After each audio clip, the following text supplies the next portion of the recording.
자, 오늘은 히브리서 강의 14째 시간 하도록 하겠습니다. 오늘은 이 강의 시간에 멜기세덱이라고 하는 그 이름이 굉장히 많이 나올 거예요. 멜기세덱. 그 멜기세덱이 어디부터 나오느냐 하면 히브리서 5장 10절 가서 보시면 하나님에 의해 멜기세덱의 계통에 따른 대제사장이라 불리셨느니라. 그래서 우리 예수님이 멜기세덱의 계통에 따른 제사장이시다. 그러니까 제사장이 계통이 두 개가 있다는 거예요. 그런데 우리 예수님은 멜기세덱의 계통에 따른 제사장이다.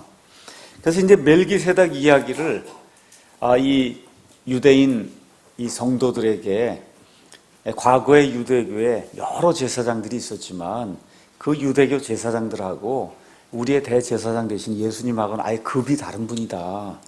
이걸 지금 보여주려고 하는 거예요. 그 사람들 다 죽었지만 이 예수님은 살아계셔서 지금 하나님의 왕좌 오른편에서 우리 성도들을 위해 중보하는 그런 일을 하고 계신다.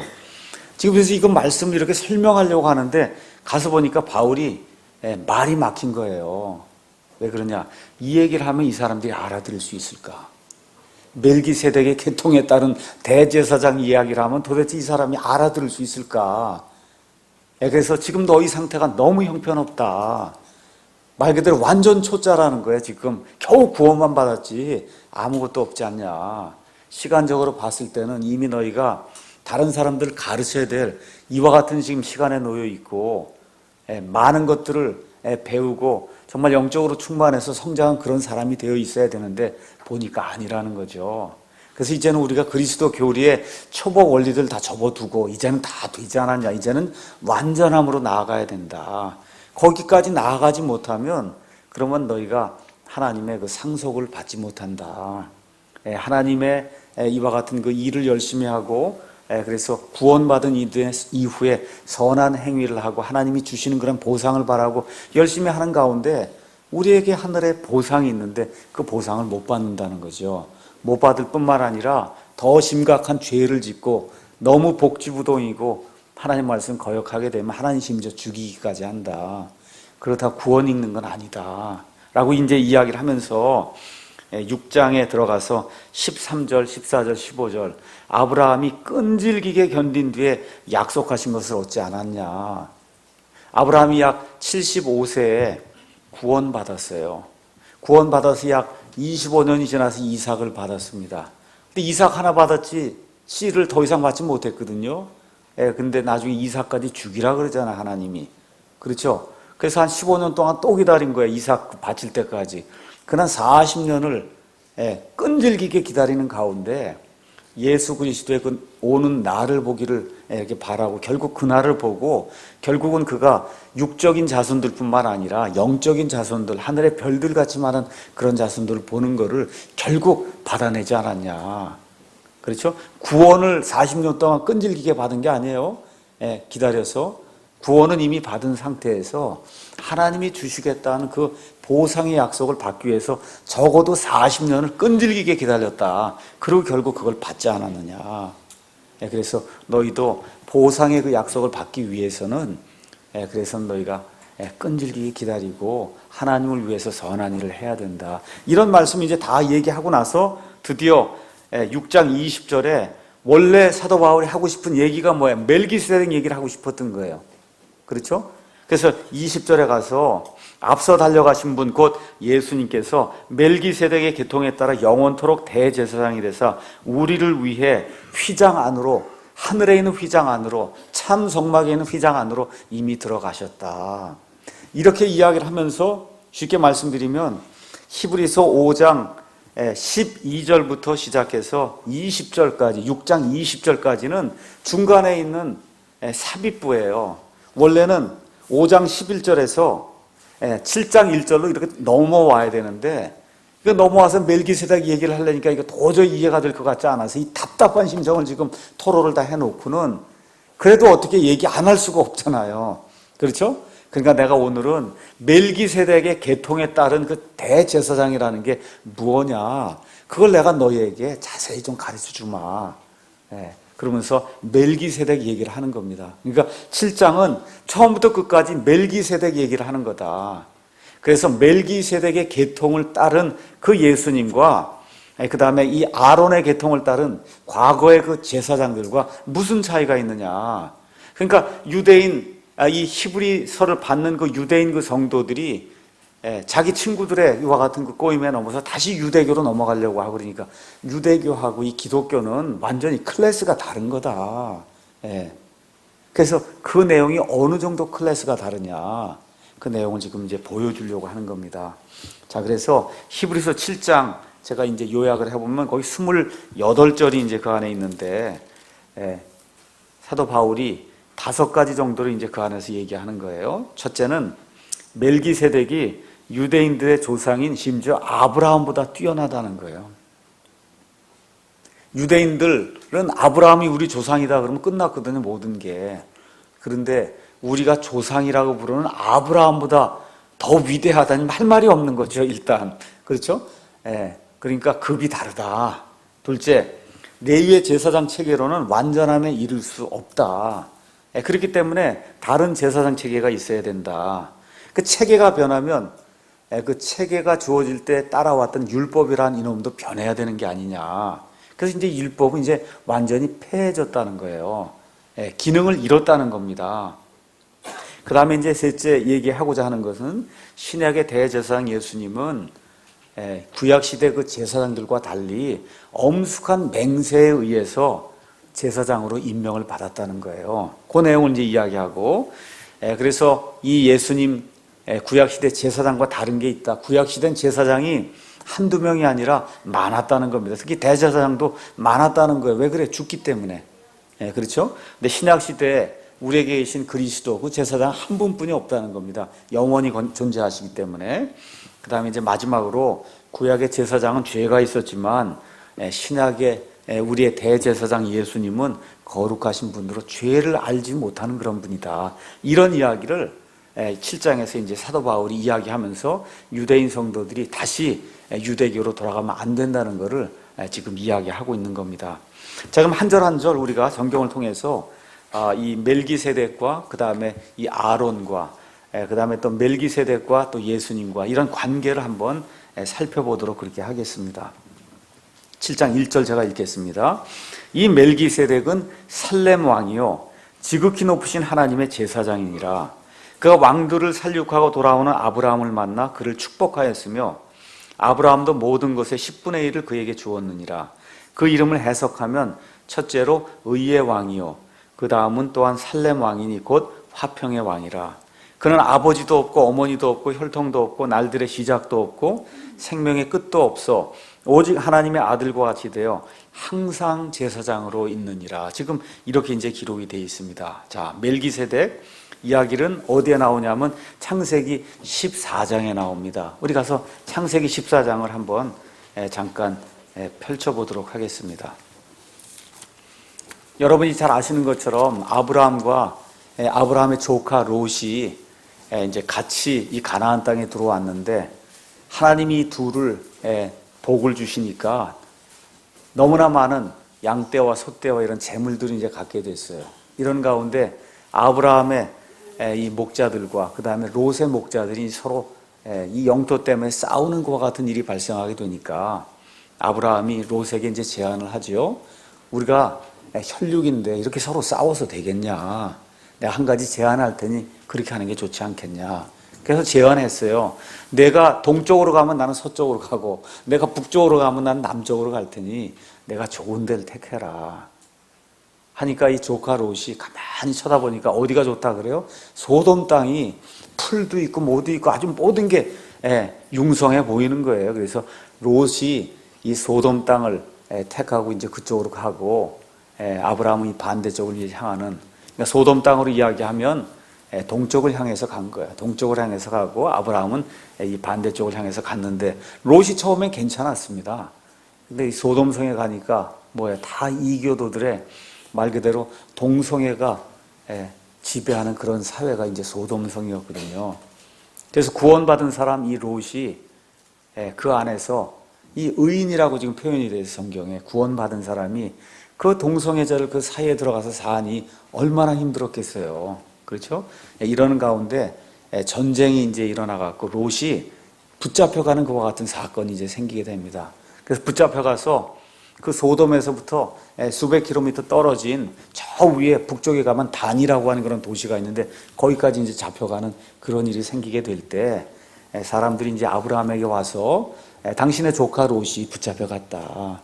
그랬더니 아브라함이 자기가 훈련시켜 놓은 자기의 이 종들을 데리고 가서 롯을 이제 다시 해방시켜 갖고 데려오는 그런 내용이 창세기 이제 14장에 기록이 되어 있습니다.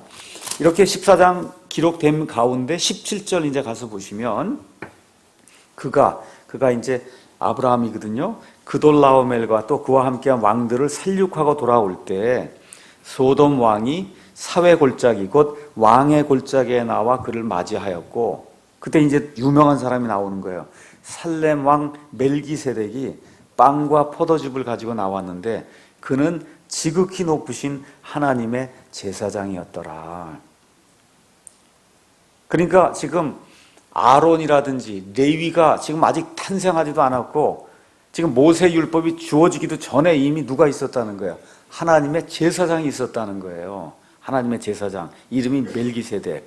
그래서 이 제사장인 멜기세덱이 9절에 19절에 아브라함을 축복하여 이르되 하늘과 땅의 소유주 되시는 지극히 높으신 하나님의 아브라함의 복이 있을지어다. 내 원수들을 내 손에 넘겨주신 지극히 높으신 하나님을 찬송할지어다 하며 그가 모든 것에 10분의 1을 그에게 주니라.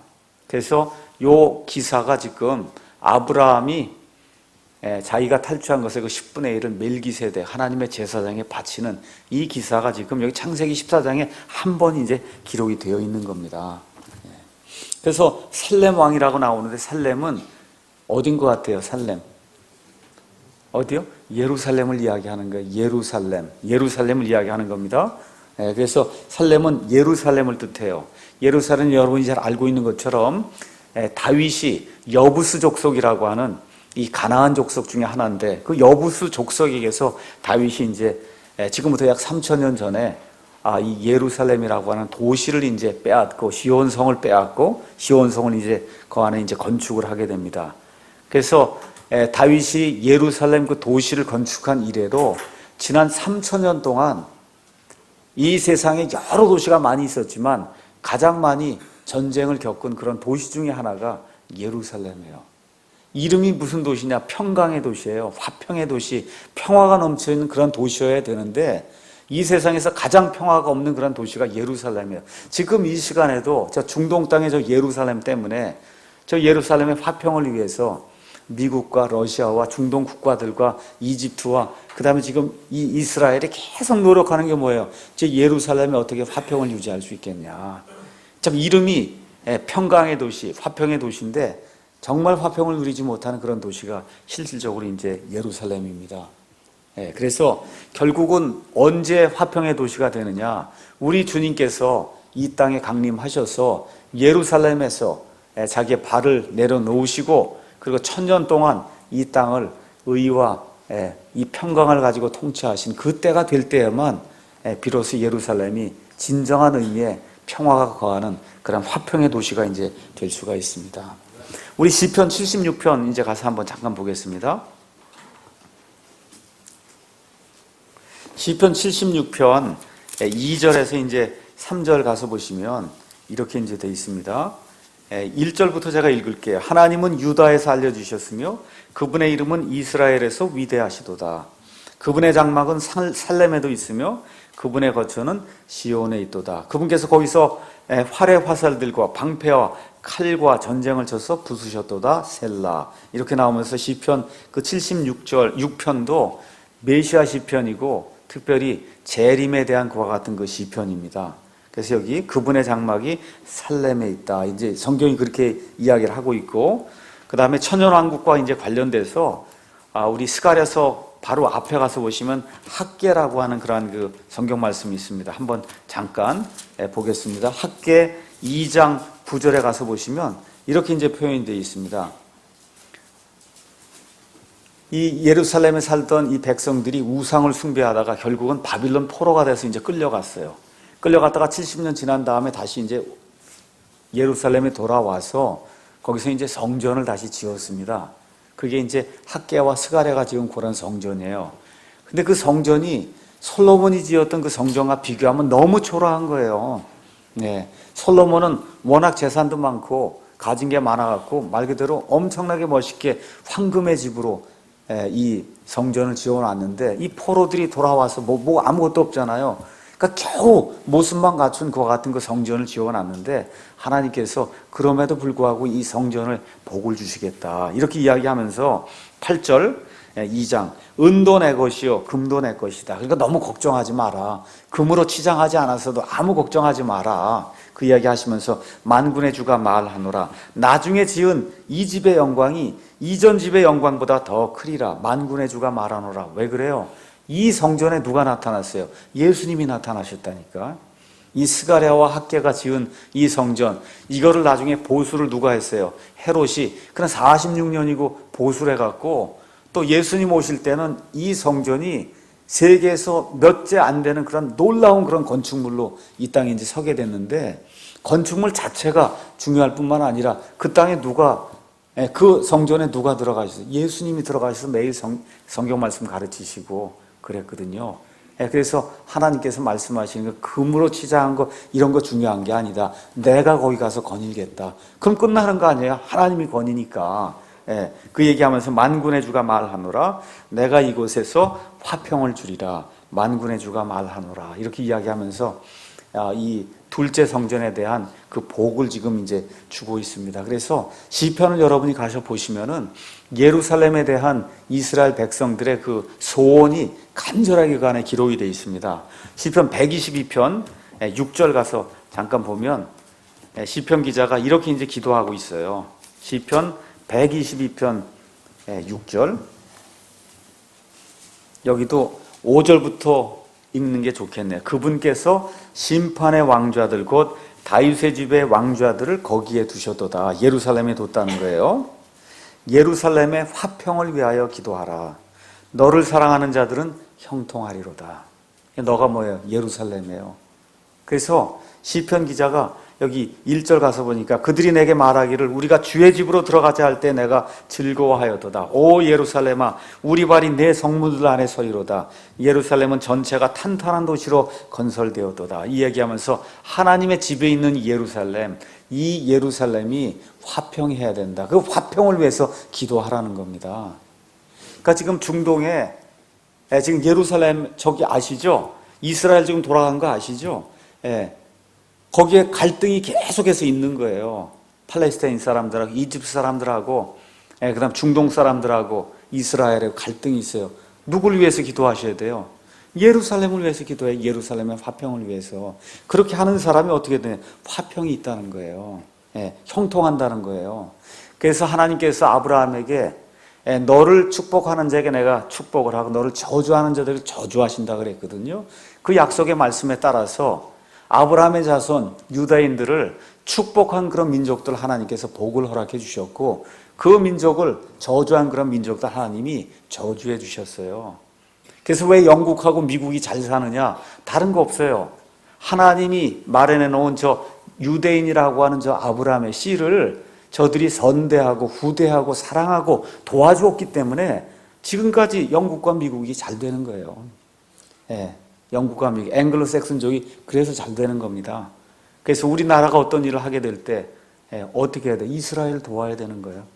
성경에 나와 있는 말씀에 따라 정책을 세울 때 이스라엘 돕는 정책을 우리가 세워야 되는 겁니다. 그래야 우리가 형통할 수 있다. 성경이 지금 그렇게 이야기하는 겁니다. 그래서 저와 여러분이 예루살렘의 화평을 위해서 기도해야 된다. 그렇게 이야기하고 있는 겁니다.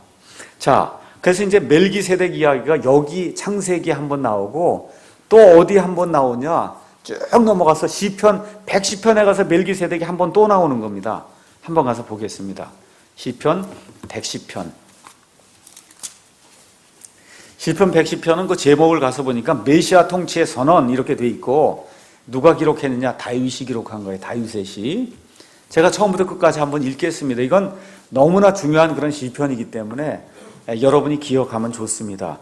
주께서 내 주께 말씀하시기를 히브리 말로 읽으면 주께서 여호와께서 내 주, 내 아도나이에게 말씀하시기를, 그러니까 여호와 하나님께서 내 주인에게, 내 주인이 누구예요? 지금 이 다윗이 가리킨 내 주인이 지금 메시아거든요. 그러니까 다윗이 얘기하는 거야. 여호와 하나님께서 내 주인 되시는 그 메시아에게 말씀하시기를, 내가 내 원수들을 내 발받침으로 삼을 때까지 너는 내 오른편에 앉아 있으라 하셨도다. 자, 다윗이 그 메시아를 누구라 그래요? 내 주인이라고 부른단 말이에요. 내 주인. 그러니까 유대인들은 잘못 생각한 게 있어요. 뭐예요? 메시아는 그냥 다윗의 후손이다, 다윗보다 못한 자다, 이런 식으로 생각하고 있는데, 예수님이 이 말씀을 인용하시면서 뭐라 그래요? 다윗이 나를 가리켜 내 주인이라 그러지 않았냐? 그렇죠? 그러니까 단순히 이 메시아가 다윗의 후손에 지나는 그런 사람의 씨가 아니다 라고 이야기하는 거예요. 그건 누구예요? 하나님이라는 거예요. 구약시대에 내 주인, 성도가 내 주인이라고 부를 수 있는 하늘에 계신 분 하나님 외에 없거든요. 그러니까 메시아는 단순히 사람의 씨일 뿐만 아니라 하나님이시다, 그 얘기를 지금 이야기하는 겁니다. 그러면서 주께서 시온으로부터 주의 능력의 막대기를 보내시리니 주께서는 주의 원수들의 한가운데서 다스리소서. 주의 권능의 날에 주의 백성이 아침에 태에서 나와 거룩함의 아름다움들 속에서 자원하리니 주께는 주의 젊음에 이슬이 있나이다. 4절, 주께서 여호와 하나님께서 맹세하셨고 또 뜻을 돌이키지 아니하시리라. 이르시기를 너는 멜기세덱의 계통에 따른 영원한 제사장이라 하셔도다. 너가 1절에 있는 너하고 같은 너입니까? 주께서 내 주께 말씀하시기를 내가 내 원수들을 내 발받침으로 삼을 때까지 너는 내 오른편에 앉아 있으라. 그러니까 여호와 하나님이 다윗이 내 주인입니다 하고 하는 그분에게 너, 당신 그렇게 부르는 거예요. 그 당신이 1절에 있는 당신이랑 4절에 있는 당신이 다 같은 얘기예요. 무슨 얘기인지 아시죠? 그래서 이 여호와 하나님이 맹세하시면서 뜻을 돌이키지 아니하겠다 이렇게 말씀하시면서 다윗의 주인 되는 그 메시아에게 뭐라고 얘기하는 거예요? 너는 멜기세덱의 계통에 따른 영원한 제사장이라, 그렇게 말씀해 줬다는 겁니다. 그분께서 이교도들 가운데서 심판하사 처소들을 시체들로 채우시고 많은 나라의 머리들을 상하게 하시며 길에 있는 시내에서 마시니 그러므로 그분께서 머리를 드시리로다. 여기 나와 있는 것은 천년왕국 시작이 되기 전에 우리 예수님께서 이 땅에 내려오셔서 모든 민족들을 다스리고 통치하시고, 그러면서 마태복음 25장에 가서 보시면 양과 염소 민족에 대한 그와 같은 그 심판이 있거든요. 그건 민족들에 대한 심판이에요. 여기 민족들에 대한 심판을 하시는 그러한 재림주로서의 지금 메시아를 지금 이야기하고 있는 겁니다.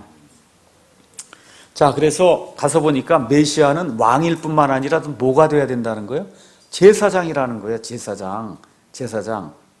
그래서 여기 시편 110편 1절에 있는 말씀, 주께서 내 주께 말씀하시기를 내가 내 원수들 내 발받침으로 삼을 때까지 너는 내 오른편에 앉아 있으라 하셨도다. 이거는 성경에 많이 나오는 말씀이에요. 마태복음 22장 43절, 마가복음 12장 36절, 누가복음 20장 42절, 사도행전 2장 뭐 등등, 여기 히브리서에도 지금 나오고 계속해서 나오는 그런 말씀입니다. 뭘 이야기하는 거예요?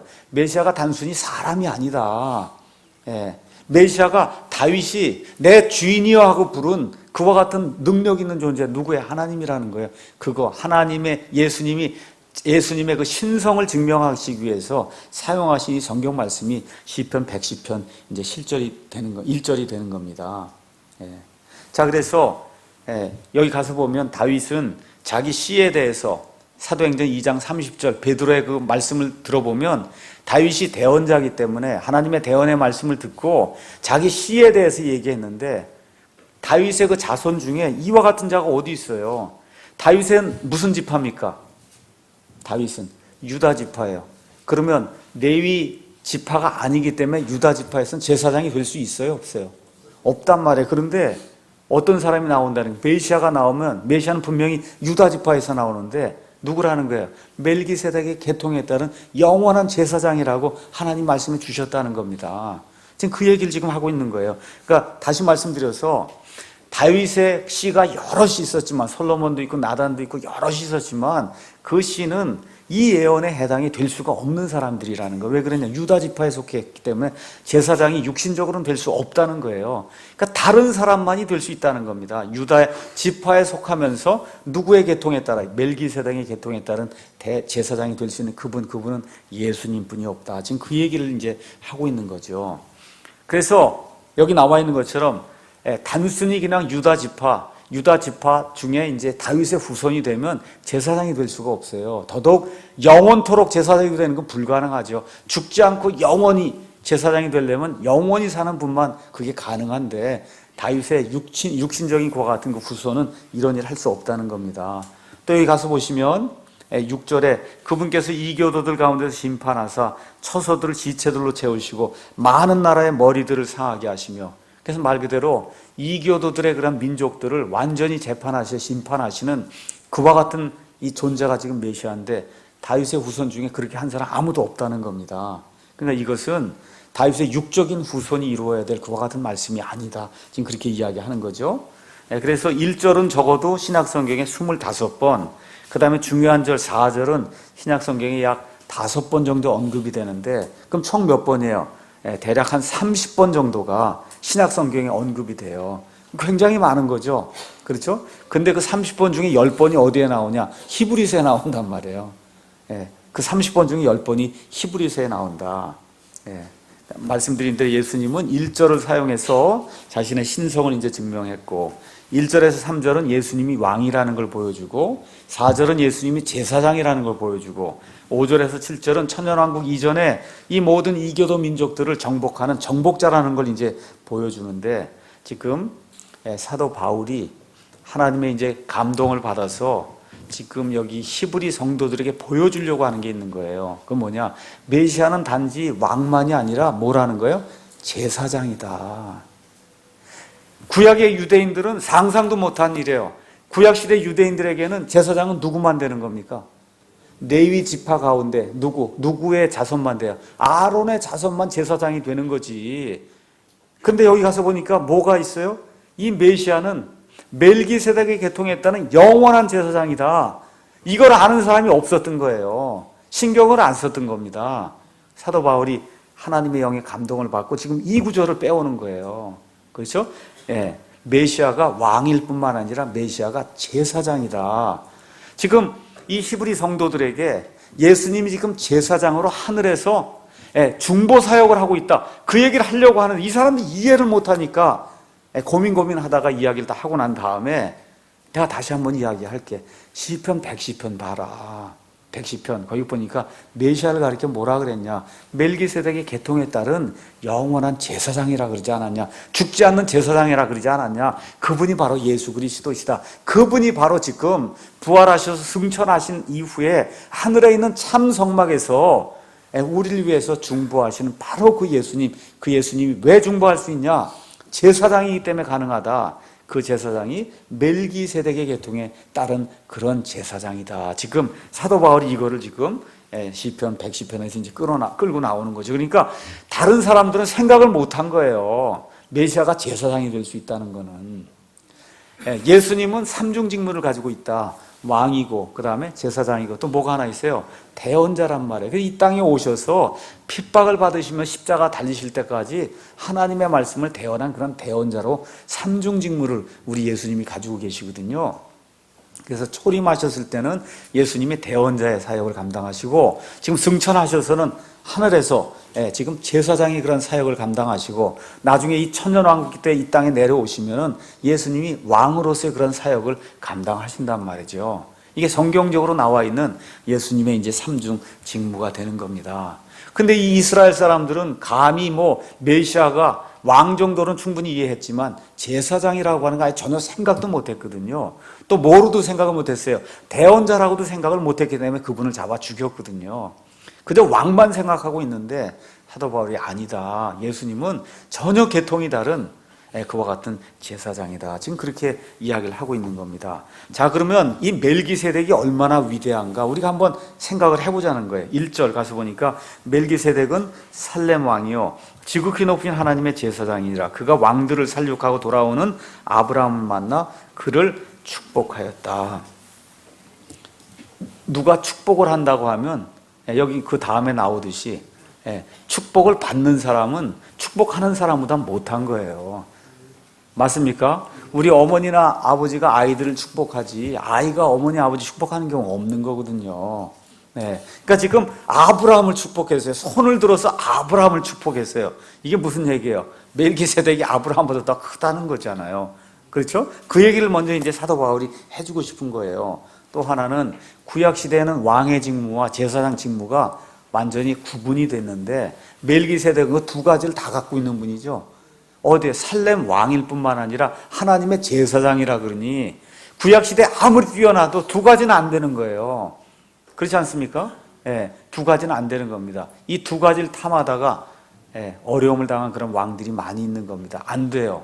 그래서 왕과 제사장 직무를 한 몸에 갖는 그와 같은 사람은 있을 수 없는데 이 멜기세덱은 창세기 시작이 되는 그 초반에 나오면서 왕과 제사장 직무를 두 개를 다 하는 그런 사람으로 지금 나와 있으니 얼마나 위대하냐. 그 다음에 아브라함도 모든 것의 10분의 1을 그에게 주었느니라. 그러면서 멜기세덱의 그 이름이 무엇인가를 지금 설명해 주고 있는 겁니다. 이름을 해석하면 첫째로 의의 왕이요, 그 다음은 또한 살렘 왕이니 곧 화평의 왕이다. 여러분 성경에 가서 보시면 이름이 얼마나 중요한가. 어떤 사건이 생기면서 무언가 새로운 것을 주실 때 하나님이 사람의 이름을 바꿔주는 거 이해하시죠? 오늘 여기 창세기 14장 읽었지만 창세기 14장에는 아브라함이 나오는 게 아니라 아브람이 나와요. 나중에 하나님이 이름을 아브라함으로 바꿔주고 사레도 이름을 하나님이 사라로 바꿔주고, 그렇죠?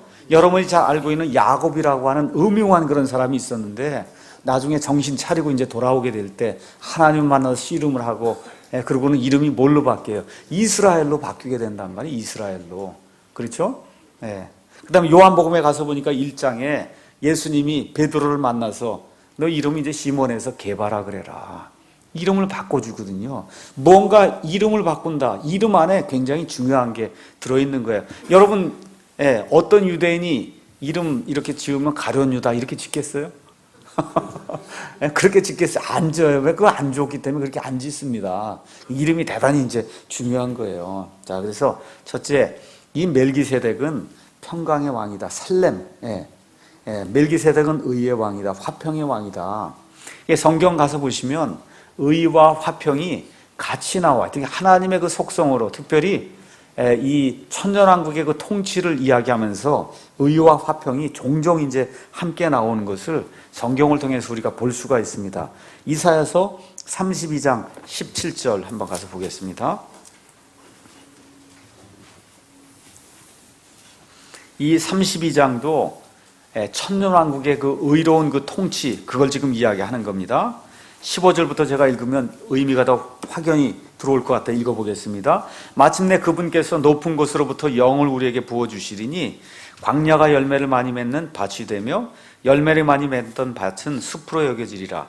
그때 판단의 공의가 광야에 거하며 의가 열매를 많이 맺는 밭에 머물리니 의의 일은 화평이며 의의 결과는 영원토록 평온함과 확신이 되리로다. 내 백성은 평화로운 처소와 안전한 거처와 조용히 안식하는 곳에 거하려니와. 이렇게 이제 나오면서 여기 이사야서 이 32장 제목이 의의 통치. 이렇게 되면서 1절에 보라 한 왕이 의로 통치하며 통치자들이 판단의 공의로 다스릴 터이니. 지금은 판단의 공의로 다스리는 통치자가 없습니다.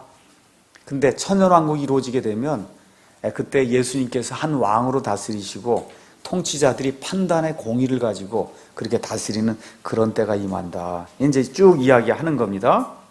그러면서 여기 의의 일은 화평이 된다라고 하면서 의와 화평이 이제 함께 나오는 그런 말씀이 이제 그 안에 기록이 되어 있고요. 그 다음에 시편 말씀도 하나 가서 보겠습니다. 시편 72편부터 먼저 보겠습니다. 72편 7절 거기 가서 보니까 솔로몬을 위한 이 시를 이제 지은 건데 7절에 그의 시대에 의로운 자가 흥왕하며 달이 있을 동안에는 화평이 풍성이 넘치리이다 라고 얘기해서 하나님의 이 임명하신 그와 같은 그 통치자가 임할 때에는 의와 화평이 함께 이제 거하는 것을 우리가 성경을 통해서 볼 수 있고요. 하나만 더 보겠습니다. 시편 85편 10절 이것도 역시 메시아 시편이라고 이제 볼 수가 있는데 85편 거기 가서 보면 긍휼과 진리가 같이 만나고 의와 화평이 서로 입맞추었으며, 여러분 의와 화평이 실질적으로 입맞춘 장소가 있어요. 그게 갈보리예요. 갈보리 십자가에서 하나님의 의와 하나님의 화평이 서로 키스, 입을 맞춘 그와 같은 사건이 이제 발생하게 됐는데, 하여튼 하나님의 의로운 통치와 관련해서 의와 화평 이야기가 성경에 이제 많이 나오는 것을 우리가 이제 알 수가 있습니다. 그 다음에 이제 야고보서 말씀은 나중에 집에 가서 한번 찾아보시고요. 우리가 지금 히브리서 보고 있으니까 히브리서 12장에도 가서 보니까 하나님은 자신의 백성이 의의 화평의 열매를 맺기를 원한다. 이런 내용이 12장 히브리서 12장 10절에서 11절 가서 보면 그렇게 나와 있습니다. 11절 제가 읽어보겠습니다. 이제 어떤 징계도 그 당시에는 기쁘게 보이지 아니하고 슬프게 보이나 그럼에도 불구하고 나중에는 그것으로 말미암아 단련된 자들에게 그것이 의의 화평의 열매를 맺느니라. 그러니까 어떤 하나님의 의, 하나님의 화평이 함께 이렇게 쌍둥이로 나오는 그런 케이스가 성경이 많이 있다는 것을 이렇게 보시면 좋겠어요. 근데 이 멜기세덱의 이름이 뭐예요? 평강의 왕, 또 하나는 의의 왕이라는 거예요. 근데 의와 화평 이런 거 성경 찾아보면 누구하고 주로 상관이냐? 메시아하고 상관이 있거든요. 그래서 지금 이 멜기세덱이라는 그런 사람의 이름 자체가 대단히 이제 중요하다는 겁니다. 자, 그 다음에 이제 뭘 또 이야기를 하느냐? 아브라함이 자기가 탈취한 것의 10분의 1을 누구에게 바쳤어요? 멜기세덱에게 바쳤다는 겁니다. 멜기세덱에게. 그 바친 이유는 7장 4절에서 이제 10절에 나오는데, 그거는 이제 조금 있다가 이제 이야기하도록 하겠고요. 11조에 대해서 이제 이야기가 나오니까 잠깐 말씀을 드리겠습니다. 11조는 여러분이 알고 있는 것처럼 모세의 율법에 이 10분의 1을 하나님께 이제 드리라고 하는 그런 이제 말씀이 이제 기록이 돼서, 그래서 구약시대 성도들이 이제 11조를 이제 이 성전에 가져다 드렸습니다. 근데 이와 같은 그 율법의 11조, 이거 전에 이미 오늘 읽은 창세기 14장에 가서 보니까 아브라함이 멜기세덱에게 10분의 1을 바쳤다 하는 걸 보니까 이미 율법 이전에도 10분의 1을 주님을 위해서 이렇게 쓰라고 하는 그런 규례가 있었다는 걸 알 수가 있고, 또 한 군데가 어디가 또 나오냐 하면 야곱이 도망가다가 베델에서 밤에 하나님을 만나고 하나님이 나를 형통하게 하시고 여기로 다시 데려오시면 내가 10분의 1을 드리겠다. 그렇죠? 이와 같은 그 내용이 이제 나와 있는데, 이런 걸 사용해서 율법 시대 이전에도 11조가 있었기 때문에 지금도 11조를 드려야 된다. 이렇게 이야기하면 그건 조금 억지 주장이다. 아브라함은 몇 번 드렸어요? 한 번 드린 거예요. 한 번. 지금 교회처럼 매달 매주 이렇게 드리는 게 아니라 아브라함은 한 번 드린 거예요. 뭘로 드린 거? 상징적인 의미로. 어떤 의미에서? 멜기세덱보다는 제가 부족한 사람입니다. 그렇죠? 이거를 지금 상징적으로 보여주기 위해서 한 번 드린 거지, 매주 매달 이렇게 드린 그런 11조 아니다. 그렇게 일단 이해를 하시고 11조 이야기만 잠깐 하고 그리고 이제 마치겠습니다. 이게 별로 그렇게 좋은 토픽은 아니에요. 목사가 자꾸 얘기해야 될. 그럼에도 불구하고 이 11조 이야기를 정확하게 이야기해 두는 것이, 이 구절에서는 지금 11조가 나오기 때문에 제가 어쩔 수 없이 11조 이야기를 잠깐 이야기하고 그리고 넘어가도록 하겠습니다. 자, 레위기 27장 가서 잠깐 보겠습니다. 레위기 27장에 가서 보시면 30절에서 32절에 이렇게 이제 기록이 되어 있습니다. 땅의 모든 11조, 곧 땅의 씨나 나무 열매의 11조는 주의 것이니 그것은 주께 거룩하니라. 그러니까 땅에서 나는 것, 그거의 10분의 1은 하나님의 것이라는 거예요. 하나님의 것. 그 다음에 이제 그 다음 구절에 가서 보면 31절에 만일 어떤 사람이 자기의 11조 중에서 조금이라도 물으려면 그는 거기에 그것의 5분의 1을 더할 것이요. 어떤 채소든 뭐든 드리려고 하는데 그게 너무 좋아서 내가 갖고 싶다, 이거 딴 걸로 바꾸려면 거기에다 5분의 1을 더 더해서 이제 가져다 줘야 된다. 그 다음에 또 뭐의 11조를 드려야 되냐면 소떼나 양떼의 11조도 하나님께 이제 드려야 됐던 거예요. 이 모든 건 누구의 거예요? 주님의 겁니다. 주님의 것이에요. 주님의 것. 그러면 이 이스라엘 백성은 이 11조를 어디다 갖다 바쳤냐? 성막에다 갖다 바쳤어요. 성막. 그 다음에 나중에는 성막 대신에 성전이 지어지니까 성전에 가서 누구에 갖다 바쳤어요? 레위 사람들에게 가져다 이걸 바쳤습니다. 민수기 18장 2절, 신명기 12장 5절 이렇게 이제 돼 있습니다. 그래서 단순하게 10분의 1이니까 구약 시대, 특히 율법 시대에 살던 이 이스라엘 백성은 연 10분의 1만 하나님께 드렸는가? 그렇게 생각하시면 안 된다고 제가 지난번에는 말씀을 드렸죠. 11조는 종류가 3종류가 있다. 그래서 하나는 지금 이렇게 레위 사람들에게 가져다 줘서 레위 사람들과 그 제사장들이 1년 365일 음식 걱정하지 않고 하나님의 일을 할 수 있도록 레위 사람들 위해서 갖다 바친 그 11조가 이제 한 종류가 10%가 있고, 그 다음에 신명기 14장에 가서 보시면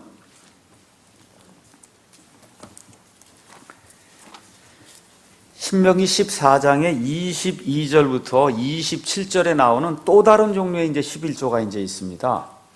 거기 가서 보니까 22절에 너는 해마다 밭에서 나는 내시의 모든 소출에서 진실하게 11조를 드릴 것이며 주 내 하나님 앞에서 그분께서 자신의 이름을 두시려고 택하실 곳에서 내 곡식과 포도주과 기름의 11조를 누구에 먹고, 누가 먹는 거예요? 이거는 11조를 가져간 사람이 먹는 거예요.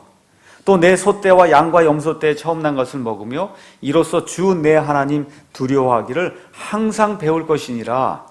주 내 하나님께서 내게 복을 주셨을 때 주 내 하나님께서 자신의 이름을 두시려고 택하실 것이 내게서 너무 멀거나 그 길이 내게 너무 길어 내가 그것을 가지고 갈 수 없거든 그걸 돈으로 바꾸어서 가져가도 된다. 26절 뭘로 바꿀 수 있냐? 내 혼이 원하는 것은 무엇이든지 그 돈으로 사되 소나 양이나 포도즙이나 심지어 독주나 내 혼이 바라는 것은 무엇이든지 사고 거기서 주 내 하나님 앞에서 내가 먹고 너와 내 집안이 기뻐할지니라. 그러니까 이런 의미의 11조가 또 하나 있다는 거예요. 그러니까 10%는 내가 땅에서 나는 거, 양떼, 소떼에서 한 거, 그 10%는 내 가족과 내가 먹고 하나님이 지난 1년 동안 우리와 함께 해주신 거, 그거 감사하는 그런 차원에서 11조를 드리라는 이런 11조가 또 있다는 거예요. 합하면 지금 20%예요. 그 다음에 셋째 종류의 11조가 또 있다는 겁니다.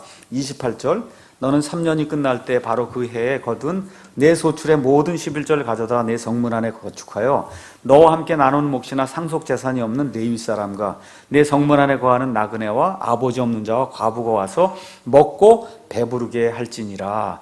그래서 원래 레위 사람들이 성막에 거하면서 성막에 있는 일을 하면서 이 11조를 가지고 먹고 살아야 되는데 레위 사람들 중에 도시로 퍼져나가서 더 이상 성막 섬기지 않고 하는 그런 레위 사람이 있는데 레위 사람은 뭐가 없어요? 상속 유업이 없거든요. 그렇게 되니까 거기 와서 살면 없는 거예요. 그러니까 어떻게 하라는 거예요? 3년에 한 번 또 10%를 거두어서 내 성문에 거하는 그 레위 사람들하고 가난하고 불쌍한 내 주변에는 그런 사람들 위해서 써라.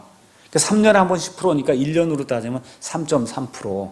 그렇죠? 그러면 적어도 구약 시대에 이 이스라엘 백성이 이거 신정국가 체제에서 이 11조라는 세금을 내면서 살아야 되는데 얼마를 내야 되냐? 연 23.3%는 이 세금을 내야 되는 거예요. 나는 못하겠습니다. 그럼 어떻게 해요? 나가는 거예요. 나는 유대인 안 하겠습니다 하고 개종을 하면 안 내도 되는 거예요.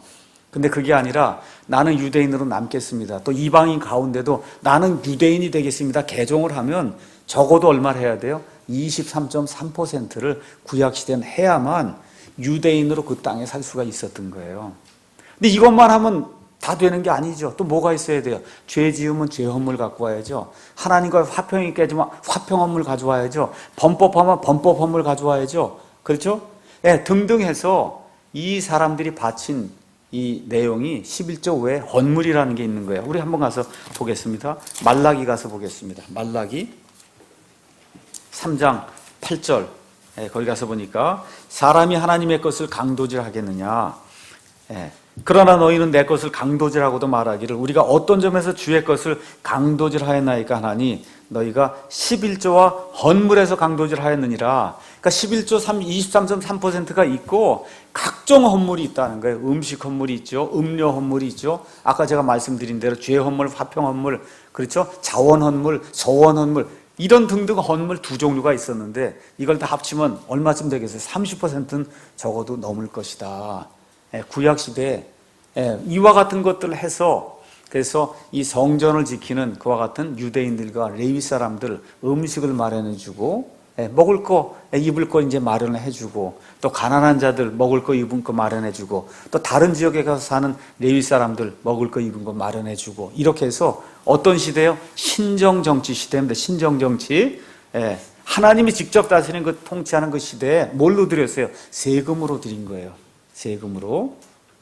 자, 이러는 가운데 마태복음 23장에 가서 보시면 23장 23절에 예수님이 서기관들과 바리새인들 위선자들아 너에게 화가 있을지어다 너희가 박하와 회양과 근처에 11조는 바치되 율법에 더 중대한 문제인 판단의 공의와 긍휼과 믿음은 무시하였도다 너희가 마땅히 이것들을 행하였어야 하거니와 다른 것도 행하지 않은 채 내버려 두지 말아야 하느니라. 그러니까 무슨 얘기입니까? 11조도 행해야 되고 또 모두 행해야 돼요. 더 큰 문제인 판단의 공의, 재판할 때 공의를 행하라는 거예요.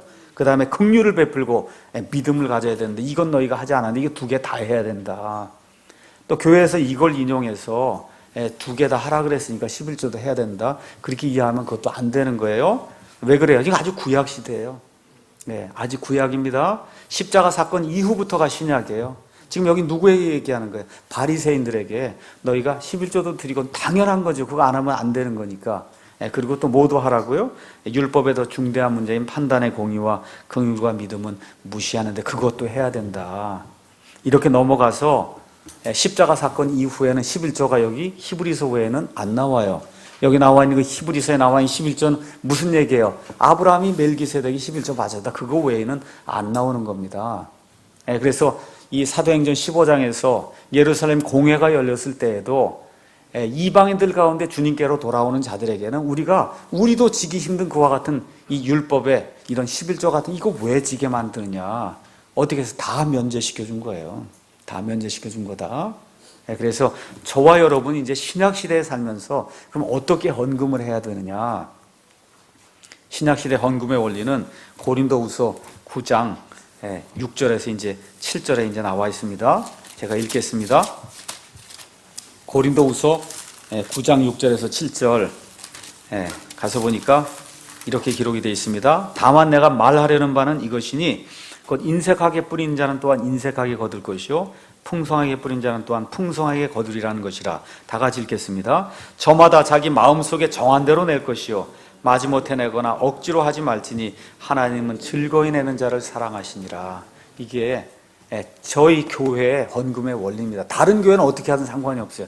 우리 교회 헌금의 원리인데 그래도 이게 어느 정도 기준이 좀 있어야 되는 거 아닙니까? 그 기준으로 저희가 정한 것은 구약시대 10분의 1, 지금 30% 이상을 드렸는데 10분의 1 드리는 것이 구약시대 미니멈이 아니냐. 우리가 신약시대 더 좋은 시대에 살면 적어도 내가 10분의 1 이상을 해서 하나님의 일을 위해서 쓰도록 그렇게 해야 되지 않겠느냐. 그 정도의 가이드라인을 저희가 드리는 거예요. 가이드라인을. 그 이상 해도 좋고 안 되면 그 이하 해도 좋고. 근데 조건이 뭐예요? 거기 가서 보니까 인색하게 뿌리는 자는 나중에 하나님 앞에서 인색하게 받을 것이고 후하게 넉넉하게 뿌리는 자는 하나님 앞에서 후하게 넉넉하게 받는다는 겁니다. 이게 저와 여러분에게 하나님이 주신 그와 같은 보상이거든요. 그러니까 사도 바울이 이와 같은 거 말씀을 저와 여러분에게 주는 거예요. 그러니까 이런 거 듣고 가서 우리 목사님은 11조 하지 말라 그랬다. 이제 안 해도 되겠다. 아주 천박한 사람이죠. 그 왜 그러냐? 하나님의 일을 하나님이 주신 모든 것에 내가 사실 10분의 1 정도를 드리는 거기 때문에 감사하게 생각하고 내 최선을 다해서 드려야 되겠다. 이렇게 마음을 먹는 게 하나님 기쁘게 하는 사람이지. 안 해도 상관없어요. 근데 여러분의 보상이 하나도 없는 거예요. 그러니까 저와 여러분이 진정으로 하나님이 우리에게 보상해 주신 그 일에 관심이 있으시다가 하면 헌금 생활도 잘 하셔야 되는 거예요. 그러니까 저희 교회는 사실 지금 헌금을 예배 시간에 거두지 않습니다. 저 뒤에 두고 오라고 하거든요. 원칙적으로 헌금을 거둬야 되는 거예요. 왜 그러냐? 헌금도 예배의 행위예요. 내가 가장 아끼는 것을 하나님께 드리는 게 그게 예배거든요. 근데 하도 헌금 때문에 된 사람이 많기 때문에 저희가 그걸 지금 안 하고 있는 거예요. 그것도 우리 교회만 그렇게 안 하고 있는 거예요. 다른 교회는 하든 안 하든 그거 갖고 판단하면 안 됩니다. 이해하시겠죠? 그래서 사실은 우리가 가장 귀하게 여기고 아끼는 그거를 내 희생을 하면서 가져다 드리는 게 거기 예배예요. 그렇기 때문에 헌금하는 것도 대단히 중요한 거다. 이렇게 생각을 해야지. 이 교회 오니까 완전 자유구만. 이렇게 해서 이 하나님께 드리고 하나님께 섬기는 그런 일을 경홀히 하면 다 누구에게 마이너스예요? 본인에게 마이너스예요. 본인에게 마이너스가 된다. 그래서 제가 오늘은 이 11조라고 하는 것이 원래 이 율법의 그런 11조는 구약시대의 세금이었다. 더 이상 이게 신약시대 세금의 의미로서 매주 그거 안 바치면 뭐 강도질하고 이런 의미는 아니다, 더 이상. 그럼에도 불구하고 구약시대에 율법시대에 사는 사람도 30%를 적어도 바쳤는데 우리가 한 10% 정도 이런 기준을 세우고 내 최선을 다해서 하나님께 헌금을 해야 되겠다 이렇게 마음을 갖는 것은 하나님의 은혜를 받은 사람이면 당연한 거다. 그럼에도 불구하고 자원하는 마음으로 기뻐하는 마음으로 내야 하나님이 즐거이 내는 자를 사랑하신다. 이게 저희 교회 헌금의 원리입니다. 다른 교회 가서 그 얘기 왜 이 교회는 안 그래 이렇게 판단하면 그건 큰일이에요. 아시겠죠? 우리 교회만 그렇게 하는 거예요. 다른 교회가 어떻게 하는 건 그 교회 성도들이 결정하는 거니까 우리가 그렇게 하니까 왜 당신네는 그렇게 안 하느냐? 그거 안 되는 겁니다. 월권행입니다. 이해하시겠죠? 네, 오늘은 여기까지 하고 마치겠습니다. 잠깐 기도하겠습니다.